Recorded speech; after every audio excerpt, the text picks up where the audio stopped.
Hey there, I'm Parker X. I ran product and tech for a startup that did over $50 million a year in sales until we exited. After that, I took a couple big shots on goal. They didn't necessarily work out. They were pretty silly ideas, but along the way, over those 3 years, I was using AI pretty much every single day. And now I teach it. And I teach what I'm doing in the field as I'm building out an AI services company to fund my own SaaS products. So you'll learn it from somebody that's in the field, doing the stuff every day and making money doing it. So let's kind of break down what we're going to be doing in these types of videos. So let's clean up here. This is what we're going to be covering. Obviously, I just did this hook thing, but I'm still working on the format of this. But I think in AI updates plus the application, meaning how do you actually use this stuff in the real world, is actually really really important because, like I said, a lot of fluff exists in the world where you have like flashy videos that don't actually show you how you can use it. So we will talk through that. We're going to talk through some of the ideas that I've come up with that people can feel free to take just around what's possible now with some of the newer updates that are coming out. And then we'll go through some of the strategy stuff. If you guys have questions, you should drop them below. I'll be happy to answer them. So, first of all, I didn't put this on the list, but the Agents SDK, I talked about this yesterday, but the OpenAI Agents SDK is a set of tools for developers to be able to better take control of the agents that they're building. And if we just come in here and look over it, it basically took the product called Swarm that they had released, which allowed you to, again, like better orchestrate multi-agentic flows. And it basically beefed it up and made it better. And orchestrating multiple agents is a pretty big problem to solve.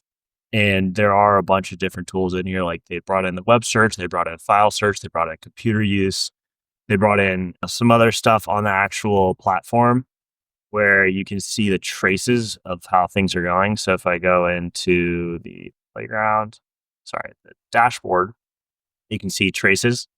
So a trace would be like a workflow output that the agent did. And then if you clicked into it, you can see what happened if you had multiple agents where there was a fork in the road on a decision that needed to be made. It would show you that too. Then it would tick off which route that it went and then show you the output of it. So I think that that kind of plays into this bigger idea of like things that you could do that would be much better controlled.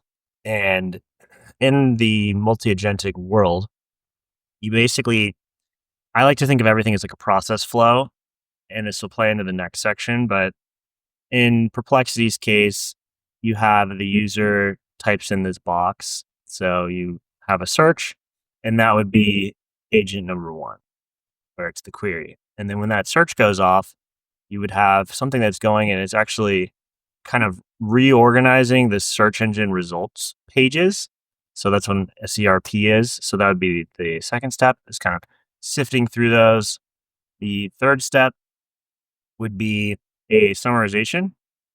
So summarize. The fourth step would be it typically gets that list and then it rewrites it. So you would have an editor. And then that edit, I'm not sure because they're not open source, but I would assume that they also, once they have that, then they're going and they're doing like some additional research on top of it. So researcher plus image.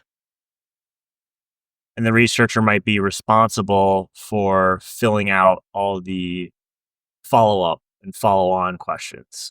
So then that would all render to what you see on the page. So you'd see, here's the user query at the top with a little search box. Here's, let's say, a bunch of maybe links that are buried inside of some text content. And then you'd have your images. So with that example, to kind of simplify things, we can better understand how the Agents SDK would allow us to get better control over each one of these step functions.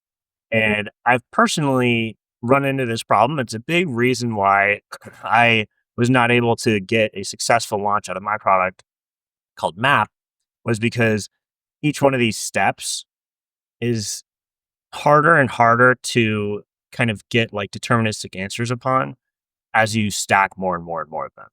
So in my case, we have a notes app, which the point of that is to be cursor for writing. A lot of people would say, well, you could just do it in cursor. But the thing is like, a normal person would want to use cursor. You'd have notes, and then that would probably have like 5 to 7 different ones of these. And then we had health, which I'll just put in a heart. And you might have like 5 to 7 of these. Then we had tasks / projects, 5 to 7 of those, the sidebar with the different projects. And then you have your to-dos. So you might have 5 to 7 of those agents. And then you have a calendar. And there might be like 12 agents in there because there's a lot to do in a calendar. And so even if you just had these 4, like the 5th one was basically, or is a homepage, but then all of those, so let's say if on the low end, we had 15, let's call it like, 25 sub agents all working in unison around one, like basically one vector index, one vector store per user, because they need all that info that they do have to have like similarity search and some of that nice stuff on it. Then that kind of gets tricky, right? So then you need to go from 25 to one like chief agent, I'll call it. And that chief agent would be the one that's, on that homepage that I was mentioning. So that's really like page 5, where, you're going through your goals. And let's say you had a list of goals. So you have 1 goal, you have 2 goal, you have 3 goal. And this one chief agent needs to go back in and be able to check on these 25 and kind of run through this. As you can imagine, things are changing in here asynchronously. And so this one would be the health one, where it's like all of your wearable data is coming in and it's getting stored, it's getting uploaded nonstop. So it just gets a little bit complex. So I think with this process in mind, like if this can be your mental model for how these agents work, then you'd probably better understand how this toolkit will be really, really helpful. And that's what I want to talk about in a sec, where it's like, I need to kind of start building these live on these daily uploads so you can get a better idea of how it works. And so I can get a better idea of how it works. And then you can get better outcomes for businesses. I could see how before the barrier to entry to build someone a custom agent be very high because it was difficult and hard to maintain. But I think with this set of tools, it would be much more plausible for you to spin these up in just a week or 2. So the next part I want to talk about, and this could play into the agents SDK because you can just chain these things together, like glue these pieces of tech together, is that the Google launch yesterday allows us now to enter in YouTube videos. So I was researching the guy, Neil Patel. I'm sure you've seen him online. You look him up.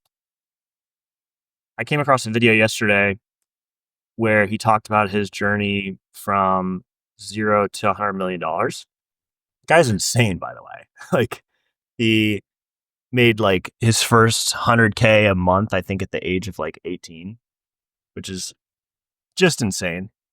And in this video, he breaks down his playbook. And what I traditionally would do is I just sit there, and most people when they're learning, they just take notes. And I'm going to take a sip of this coffee real quick, but time for money. When I was 16 years old, highly recommend highly recommend watching this video, but you still should take notes because you better register the information. But afterwards, it's, if I wanted to take what he's done and then try to emulate that in 2025 and beyond, where I want to go from, 10K a month to $100 million a year, but I want to chunk that up to like let's start with getting to 100K a month, and then let's start working our way up. How would you do that? And before, I had a way to do it, right? So it's like without this new Google update that lets you put in YouTube videos, you can just go into Warp and you can just say, hey, look, I made a directory called Winning Playbooks. And I said, we need to download the following YouTube video and then transcribe it with Whisper into a text file in the same folder. So then I pass it that. It checks to see if I have the tools required. So there's YouTube Downloader Pro, I think is what DLP stands for, but I could be wrong. And then you have Whisper, which is a free tool that OpenAI lets you use that transcribes things. And it gives me the command, and I get it, then it runs, and you can see it downloads it. Great. It creates the transcript. So now I have this transcript, and what I could do is then feed that into an LLM and have it extract it to give me the playbook. And I did do that because I had not seen that this new update had come out. It didn't come out until like 3 o'clock. But the way that I did it was with Notebook LM, and I fed it the video. But now, oh, by the way, it's my birthday. That's what the balloons are for. Thanks. But now, AI Studio's kind of taking over what this product does, where there's restrictions on the amount of prompt that I can put in here. So I couldn't put in the biggest prompt that I wanted. So AI Studio now does this, and I find it's pretty helpful. So let's see. Now, when I come into AI Studio, I can just drop in the YouTube video, and it'll immediately tell me how many tokens are in the video. So let's just do an example. I'm going to grab this video on the 5 notebook LM hacks that will blow your mind and see just how quick this thing goes. So let's create a prompt, and I can go down to the plus sign and hit YouTube video. And then as soon as I paste it, it should just show me the amount of tokens. Yeah. So in like a second, it pulled the amount of tokens. That's because I'm assuming it's pulling it off of the subtitles, not the transcript, or maybe it is the transcript. But either way, the fact that this exists now makes so much sense because Google is the most well-positioned company to make the best video AI generated content on the planet. And in terms of like just think of the amount of information. Like, let's get a visual of it. How many minutes of YouTube content are uploaded every day? So let's search that up just so we have an idea of it, because it's overtaken Netflix watch time. It's, the biggest media people on the planet are out. They're like basically beating news outlets. Like the folks that just literally jump on like this and talk. So this is the future. We're here. But this is such an old article. But it does say like even like as of 3 years ago, 500 hours are uploaded every single minute. That's nuts. But we do want to find something a little more accurate because I want to kind of drive this point home. As of March 13th, 2025, my birthday, how many minutes of YouTube video are uploaded every single day? I want to prove a point about how large the ecosystem of YouTube is for a research paper. So we're going to fire that off. And we're also going to open up Storm because this is an AI research paper thing. It's kind of insane. I'm writing about the breadth of YouTube and its impact on traditional media. And we need to steelman the argument that YouTube is the future and have as much quantitative and objective data sizing up its impact on the world in terms of viewership, watch hours, comparisons of it versus other channels, and more. So we're going to get an article written about that. Oh, no. Okay. Research the size of YouTube in terms of its watch time and viewership versus traditional media. Cool. So let's let that one run. It's going to take 3 minutes, and we get a Stanford research paper. And then it looks like 43 million minutes of YouTube are uploaded daily. So if you just think about that, that's kind of insane. Let's look. YouTube users. I know this is a little bit of an anecdote, but that's what this channel's about. Is like we're just rabbit holing this info and then we'll tie it back. So interesting YouTube stats. 2.7 billion people. Okay. What's the global population as of March 13th, 2025 that are connected to the internet?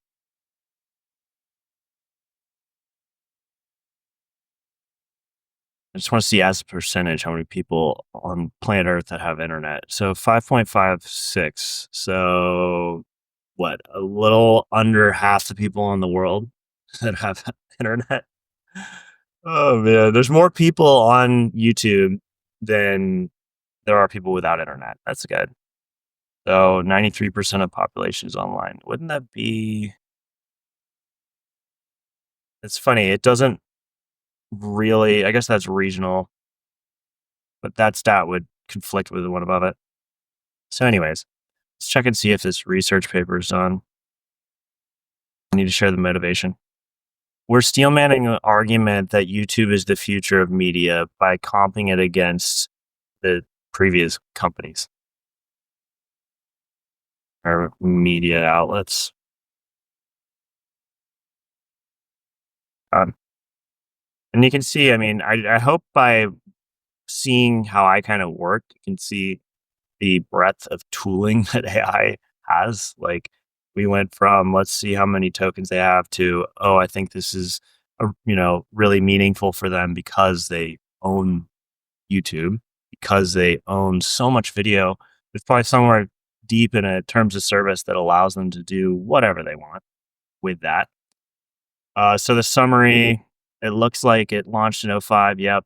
2.5 billion monthlies, 1 billion hours watched every single day. That's as of 2 years ago. So majority 18 to 34. That makes sense. I'm 32 now. And these are all 2022 numbers. So I should have mentioned that it should be later. But anyways, back to the point. I think that this is going to be really meaningful because now I can start to query against this. So I made a prompt. And by the way, I put all these resources at the end of the video. I put them in a spot on my website under the daily uploads. So if you just go to my website and go to the blog, you'll see yesterday's in here. So yesterday I talked about Klein, and then I have all the resources mentioned where they linked out. It includes the whiteboard, it includes prompts. So, and we're going to use this to make Line Rider in a second. So back to here. Sorry, back to my prompt on turning the YouTube video into a winning playbook to analyze what winners are doing and then turn that into an asset that you can study. So if my brain would just turn on, that'd be fantastic. If I go to the playground and then I go to prompts, it's because they changed the UIs a little. And I can see that I made this prompt that basically says, provide a detailed analysis of the journey of an entrepreneur from being broke to becoming rich using a YouTube video as reference. Additionally, research and provide more information where necessary to enhance understanding. I wanted the time frame. I wanted their niche because I think this could be a product that would get really popular. It's something that I want, where I want to be able to go to a website and then select the niche that the person is the winner in, and then see how that works for them. Like, what did they do? What are the steps, step by step? What was the timeline so that I can get a realistic understanding? Because they say it takes 3 years. If you're building a brand, this isn't just for making money, but if you're building a brand, it takes 3 years to get real momentum where you're using all the same branding. People really start to recognize it. You're everywhere. You're on all the platforms. It takes 5 years to go from having momentum to like being an industry player where like you're getting invited to stuff and you're influential. And then it takes 10 years for you to basically like have staying power. So it's good to know when you're looking at this stuff, like how long is it going to take, so you can set expectations. And so you get that, and then you get the details, so the step by step summarization in 1 to 2 sentences, and then an in depth breakout of each step. So, for example, in analyzing Neil Patel's video, My Story from Zero to 100 Million, you should identify distinct steps he took, summarize them, and then research further details such as the types of articles if not specified in the video. So then you give the steps. So these are the things that it needs to do. Transcribe the YouTube video of the entrepreneur and identify all key steps mentioned. Summarize that into 1 to 2 sentences. For each summarized step, conduct additional research to provide a more detailed analysis. Use web search to do this, pulling the highest ranking. I have more coffee. I need a chance. Highest ranking links and returning the. That's Basil, by the way, for the 3 viewers. Yeah. Happy birthday. Thank you. And to verify the sources, returning the outline of the source material. Actually, I'm just going to say pull the highest or referencing and citing the highest ranking links.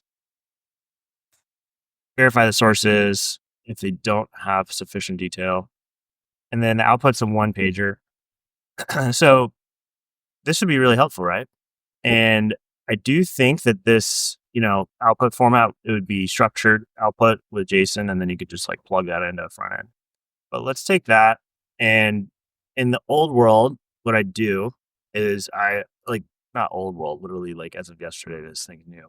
But if I did it in OpenAI, I would say input is a transcript attached here.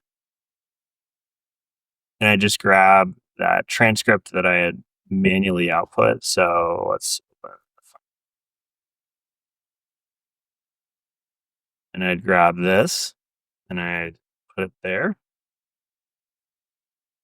And then I could just run that. And let's see which model. It's using O3 Mini High, Reasoning High. Cool. Great.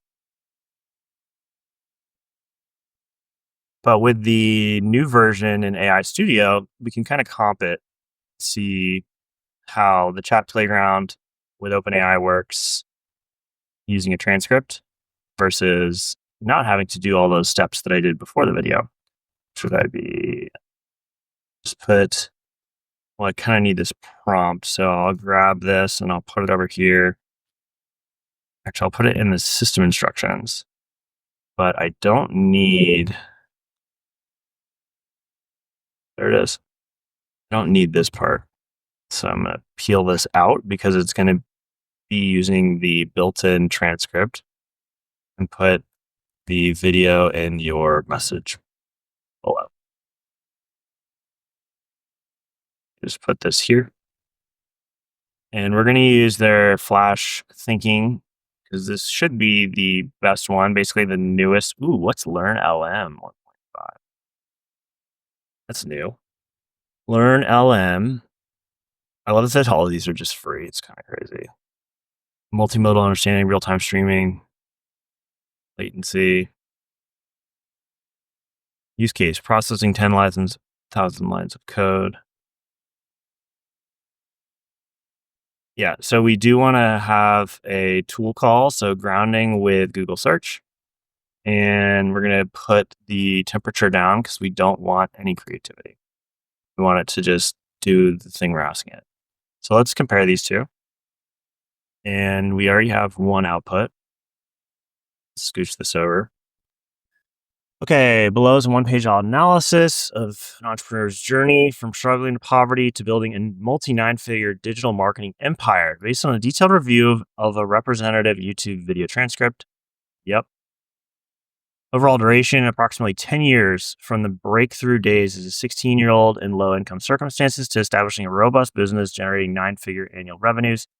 This aligns with industry insights showing that the sustained traction, maturation, and scaling often require a decade of focused effort. See the Harvard Business Review. Let's see what this linked out to.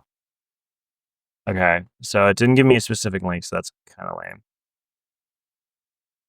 Initial niche. The entrepreneur began by creating a job board website modeled after platforms like Monster.com, and he experimented with basic content creation and digital marketing tactics to drive organic growth.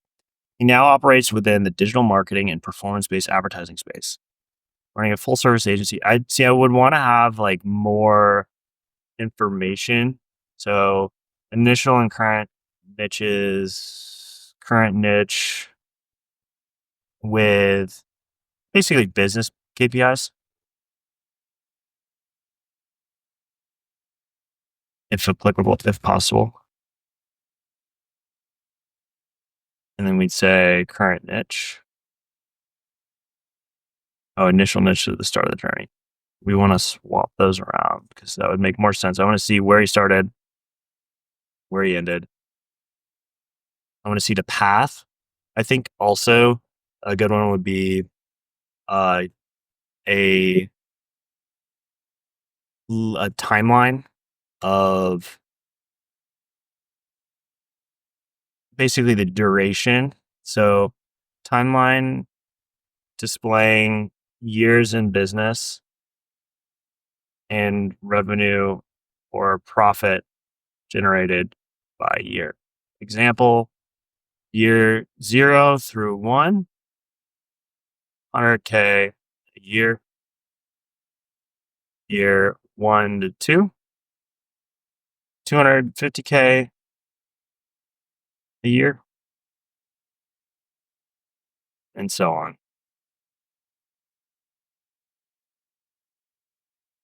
And then because I put the following structure there, I need to have this where instead of stepping forwards 5, I'd say the last step is create a well-researched timeline of the entrepreneur journey by including each year number and the revenue profit generated during that time. Now, I want to keep going through this, but as you can see, this is kind of the workflow, right? Where it's like I have two of them going, and I have the first come back. I'm going through it. I'm trying to make sure, like, does this do the thing that I want it to do? Like, is this helpful? Is this not helpful? And I just noticed that my camera, it's on here, right? But for whatever reason, it's not on the screen share. So sorry that you didn't see me for a little while. I don't have any clue. I'm sure you guys missed me, but let's put it back on. There we go. Now I'm here. But as you can see, this is kind of like what I'm doing is anytime I'm trying to make a prompt or solve a problem, which should happen like hundreds of times a day, you get a fire alarm test. One.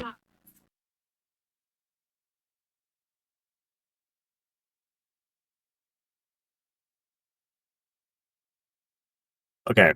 Camera's good again. So what I'm doing is I run two of the ones that I think are the best for the task, and then I fire both of them off, and then I review the results, and then I tweak.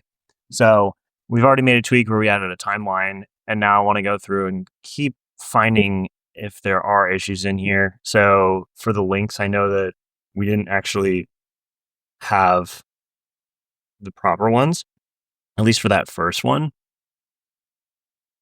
Yeah, like it's just linking out high ranked, high domain authority websites. So I'd say if there's something I want to find like where the links are, referencing the site, yeah, referencing and citing the highest ranking links. So use web search to do this. Only include links if they are specific to the topic at hand, not generic URLs like inc.com or hbr.org. We need links to real and relevant articles. Cool. Um, early life and motivation. Yeah, that's a useless piece of research. This is where it gets interesting. So he took an investment and he built out a website, and then he chose to learn how to do digital marketing, and then he immersed himself in research, experimenting with SEO and content tactics.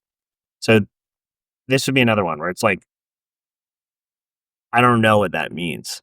Like SEO and content tactics. Well, what was it specifically? There's probably somewhere on the internet that he mentions that. So in the breakout, I would say to try to provide a more detailed analysis, do not use general tactic language. Use specific key actions to take so that the reader can replicate the entrepreneur's playbook. For example, do not say experimenting with SEO and content tactics. Instead, say he uh, leveraged on page SEO by conducting keyword research and publishing 5 high quality articles, 1,000 to 1,500 words per day. Okay, we'll see if we can do it. The rest of this is going to be bad because we already found like the majority of what we didn't like in here. So let's fire that off again. We can just, I think there's like a rerun. Let's just click there. Cool. And now let's check out Google's. We'll take the updated one because I have a feeling, yeah, first of all, there's no links, which is strange. You'd think there'd be links. So before I even read this, I can tell that this one's, it seems like it's worse. Here's the analysis. The entrepreneurs oh my gosh, we have the wrong video. That's fine. Okay. So let's remove this. Let's remove this and we'll give Google an advantage. We're going to put in the good one and we're going to remove the transcript. So input is removed. Okay. Input YouTube video attach. Okay. And then let's grab the Neil Patel video and make sure it's not with any sort of like second starting. You'll notice they add like an equals sign if you have a start at date. And then I'll just run that. Cool. We'll go back and see the update. And the reason that I'm getting so specific on this is I would want this to be ready for a product. Like the idea would be that this would be a like I'm kind of getting into this section here where it's like how do you take a new launch and then you turn it into an actual product that would be called like winning playbooks where anyone could go and on the website you might have like a bunch of different entrepreneurs in here and then you can select by the niche. You can select by maybe like the, I don't know, tactic that they use to grow. That might be an interesting one because if you are getting into SEO, then you'd be like, oh, I want to do the ones or I want to see if you did it with SEO. So you could do it by like growth tactic. You do by niche. And then you'd be able to see all these. And then if you clicked into Neil's, you might see like, I don't know, like the timeline because that's flashy, like a chart where you see them going up over time. Maybe you could have little interactive things where when you click on them, it shows you the tactic used. But I know this would be really helpful for me. And I know that there's a lot of interesting growth stuff you could do around this. Where if I made this really fancy page for Neil, and it was like winner's playbook or whatever, then I could cold email him and be like, hey, I just wanted to let you know I built this thing because I thought you were awesome. Could you just see if this is even close to accurate? And maybe if it is, and maybe if he does respond, then they get like a check and it's like verified. And then if they end up writing about it, then your domain authority would go up because you're getting backlinks. Then the same could go where it's like later down the line, if you wanted someone to be able to add one, they could go on here and maybe these are like paid where it's like $19 or something to get access to it. You give some free ones. But if you wanted people to seed the platform by literally just uploading a YouTube video, then you could give them discounts. You could probably just build this out of the pipeline as well. But let's look at what it came back with, and then we're going to move to the next one because I'm not actually going to build this out. Otherwise, we won't get to any of the other content. So, kind of disappointed in this. I don't understand why I can't get links in here. I don't know if it doesn't support it, but let's read the quality of it. Took roughly 16 years. I specifically SEO, content marketing, and paid advertising. That means we should refire this one. The updated prompt. Step 1, understanding his background. Okay. Building leverage. He worked at this, making this. He decided to copy that. He paid someone. Yep, we know that. He founded this thing. They spent a lot of hours, but he got no results. He decided to learn. So he went from 0 to 60, started hitting up other websites in the space and begging them to link to his website. He ranked higher on Google. He was taking AP and IB classes during high school and doing nighttime. See, this is much better and much more specific based on a couple really quick prompt changes. His first speech was on how Google algorithms work. Okay, someone that class was looking for someone like him. They worked at a power supply company, got his first contract, making him $5K a month. See, this is way better because it is doing what I wrote in my notes, which is like, that's all of these models, like you want them to give you the output that you would have done yourself. Like that's the goal with all of these, right? Like everyone is always struggling to get it to act like them. Like that's what you want. You want it to act like you. So the way that you get it to act like you is you just try over and over and over and over again by tweaking the prompt, tweaking the prompt, tweaking the prompt. And so when I look at this, it's really similar to what I was writing. What I'm again not seeing is the links. So it's grounded, but I don't say links. So got his first contract and then he was making 20K a month. And then he started Crazy Egg. I don't see a time. Oh, there's a timeline. There's a rough timeline. Yeah. So this still didn't go outside the box, but it's good. So I haven't really used this very much. I don't know if I can save this as a prompt. That would be really cool. Can I save a copy? Oh, it looks like it is already saved. Okay, so let's call this winning playbook. Playbook prompt. And we'll say an easy way to feed a YouTube video and get a one pager explaining the playbook that entrepreneur used to succeed.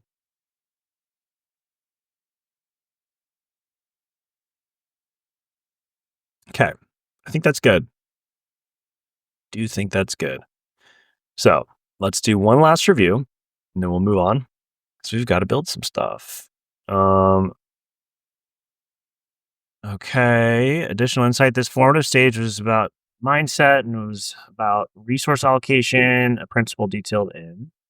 So we got a high ranked SEO page, but for some reason it sent me to the Spanish version. It did not give me. It looks like that article might be outdated. I'm looking at the bottom left and I'm seeing the link. He hired a developer and built an MVP, expecting natural traffic discovery. However, the lack of integrated marketing led to minimal traction, teaching him the crucial lesson that great digital products need strong marketing from day one. I've learned that too. For replications, research how to launch a job board using niche NFX framework. Again, bad link. After a costly and ineffective outsourcing experiment, he dedicated himself to learning digital marketing and SEO, achieving breakthrough by growing. He immersed himself in online resources. Yeah, so what I think you have to do is, oh, this is ironic. It's linking himself. That means he's a winner. I think the next step for what I do here is I I probably wouldn't use the Google one, which is funny. Like I'd have to do this extra step.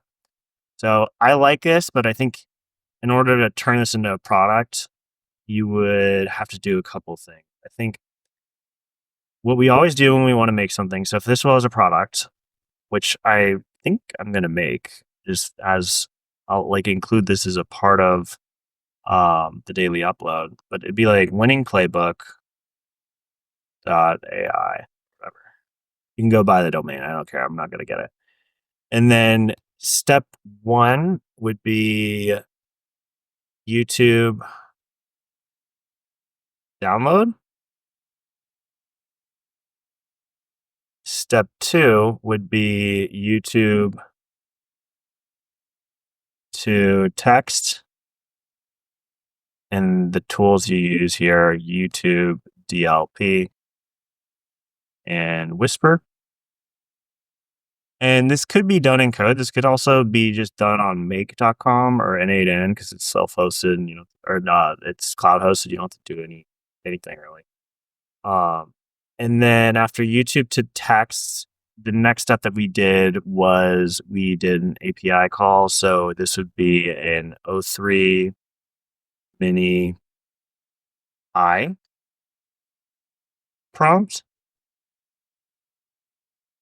or better yet, what I do think this would actually be. So this gave us like a really mid answer.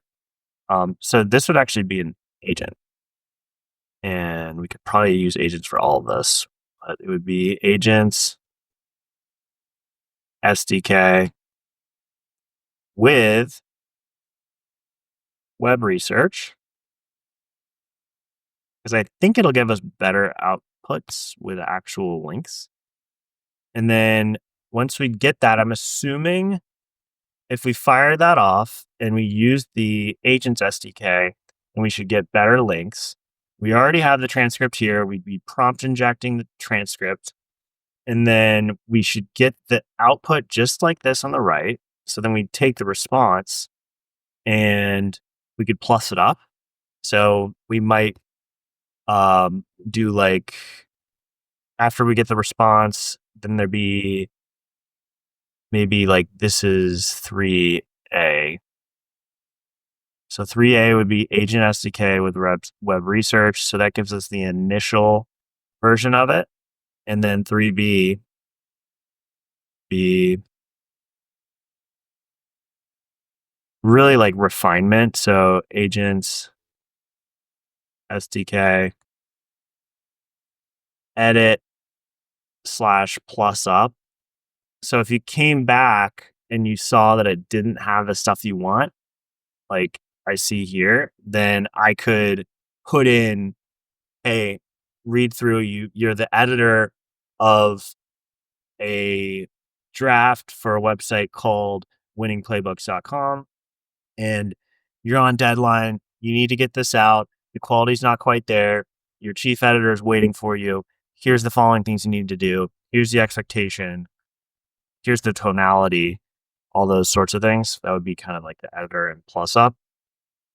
Let's just think through this. So now you have the edited version. I think that it does give you structured outputs. So then you could probably serve that back to a, hmm, you then do an insert. So you take, you like store the output as structured JSON. JSON. And that's JavaScript object notation. So that would look something like, just to think it through, it'd be like name Neil, or name would be string. We're just doing like the domain and architecture, like just thinking it through. We have name, we have initial niche as the string. We have current niche as a string. We have steps, and this would probably be an array of strings. And we'd have, I could include links, I could include all this stuff. And then we'd have timeline, and we could just have that be another string. Cool. So in this exercise, what we did was we basically showed off that the new ChatGPT release seems to be better than the Google one, but it would require more steps. Then we kind of ideated across what the steps would be for multi-agentic flow, taking one YouTube video and turning it into a winning playbook of exactly what they did so entrepreneurs can study it and learn from it. I think that's pretty good. I think that would be really, really helpful for a lot of people.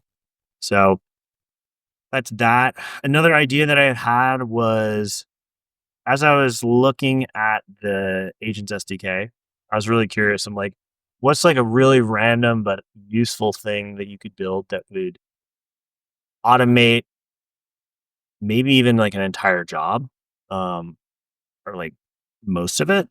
And I thought of one that was really random, which would be like this eBay agent because I had bought a bunch of keyboards.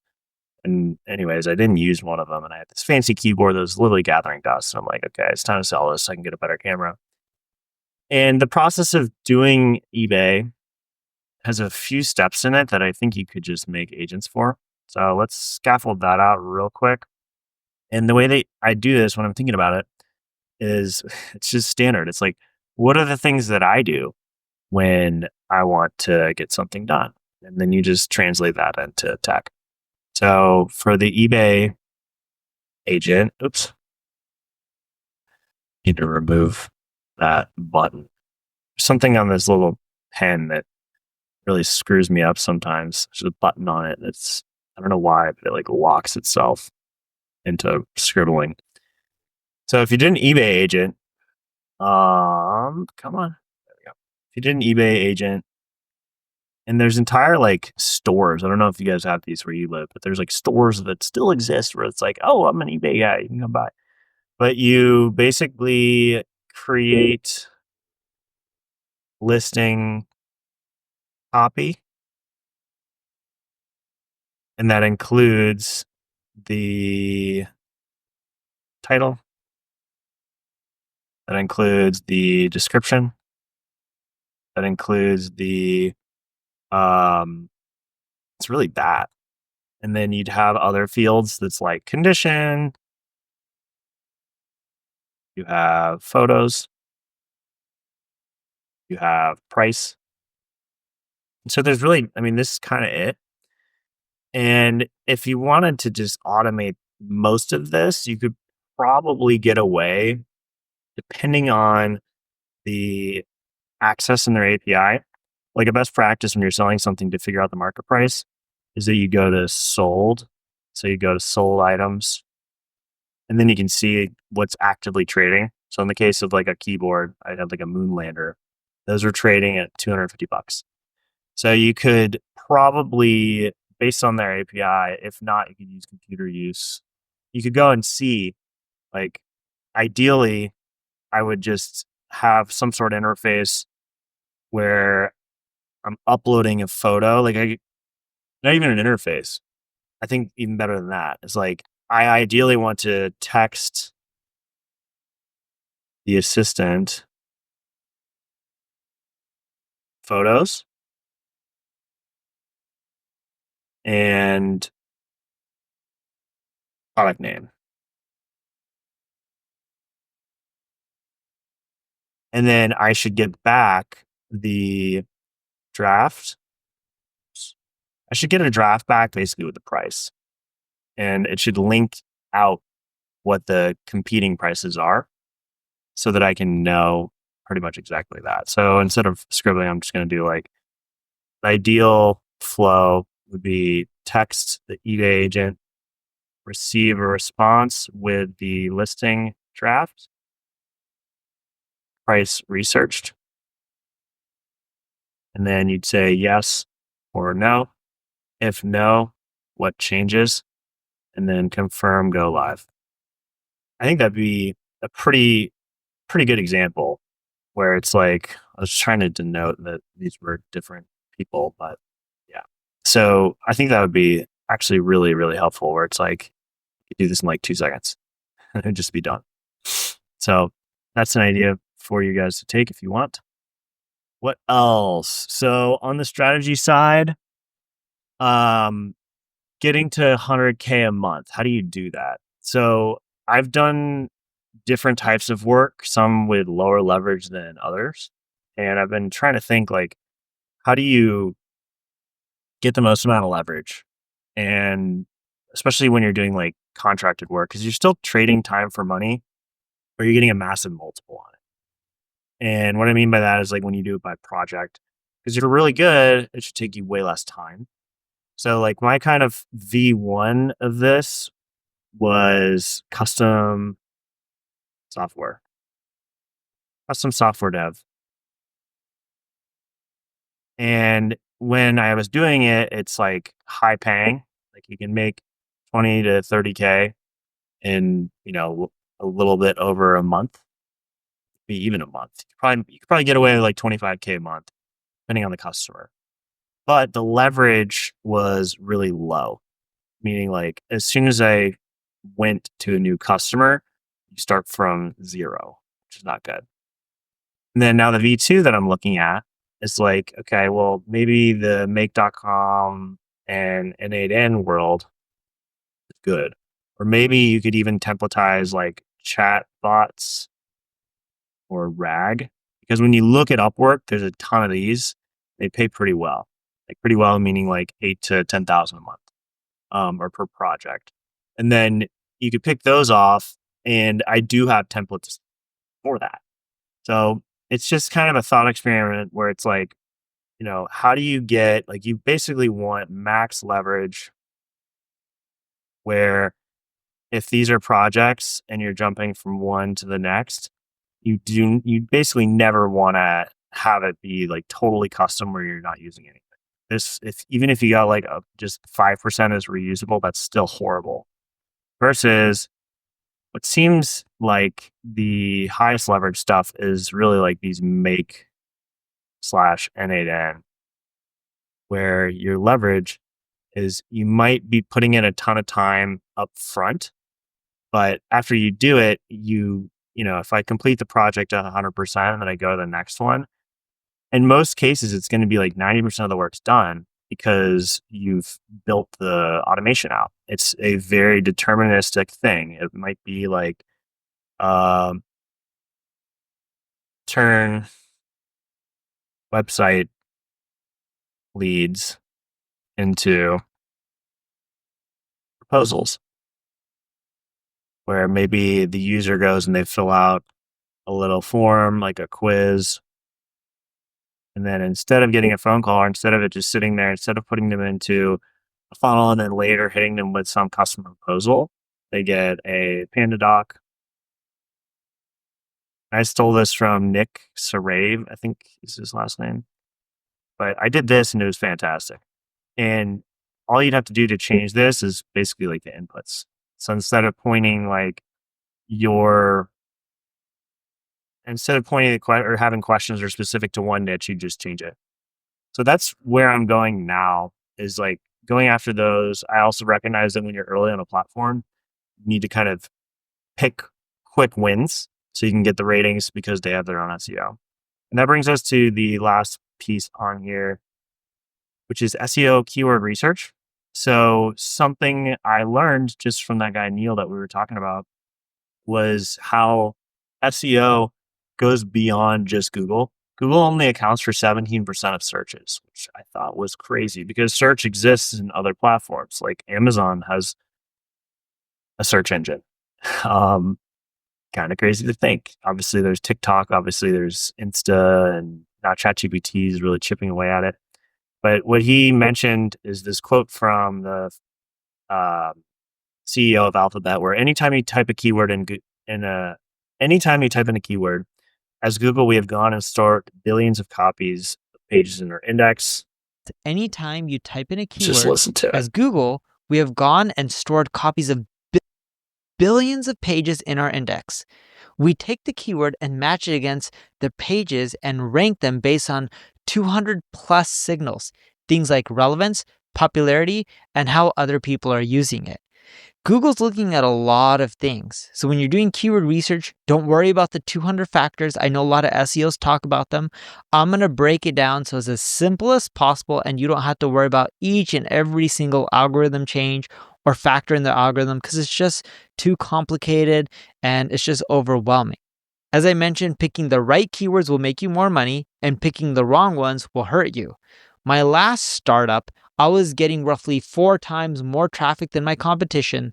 They're worth $800 million during their peak, and we weren't even worth 1/10 of what they were worth. The reason being, I picked the wrong keywords. That just shows traffic isn't everything. Now, most people start off with Google Keyword Plan. So what I think is different about this is a lot of people think that SEO is dead because, oh, now we have AI. Well, no, that's wrong. SEO, as I see it today, is the starting point for all your content. YouTube's the second largest search engine. Think of the amount of time that Mr. Beast spends, the largest YouTube in the world, that he spends on writing titles. That's the same.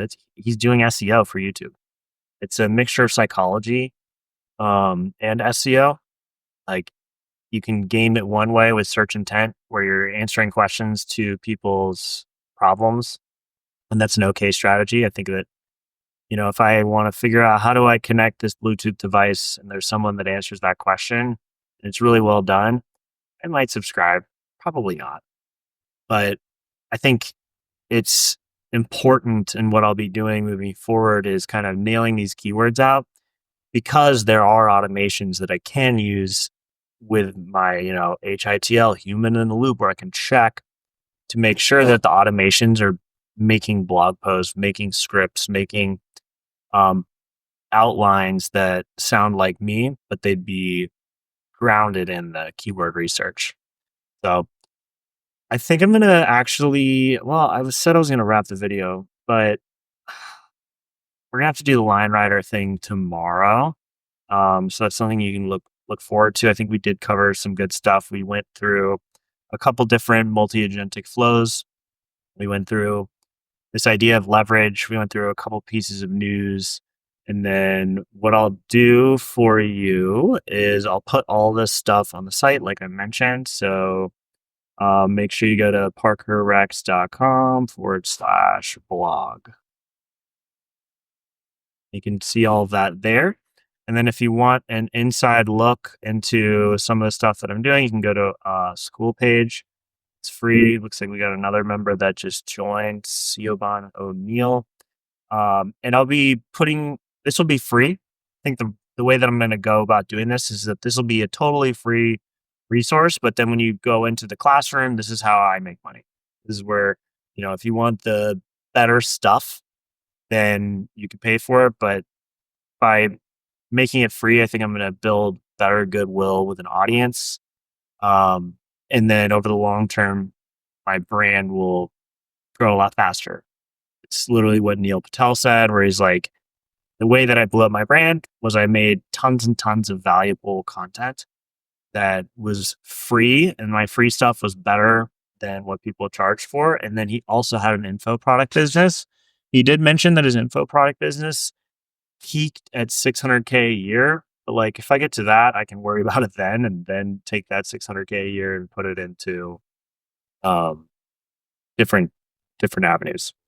So that's it for today, and I'll see you in the next one. See ya. Oh, I got to make a thumbnail. The thumbnail is going to be me looking at an agent, which is going to be like right here. So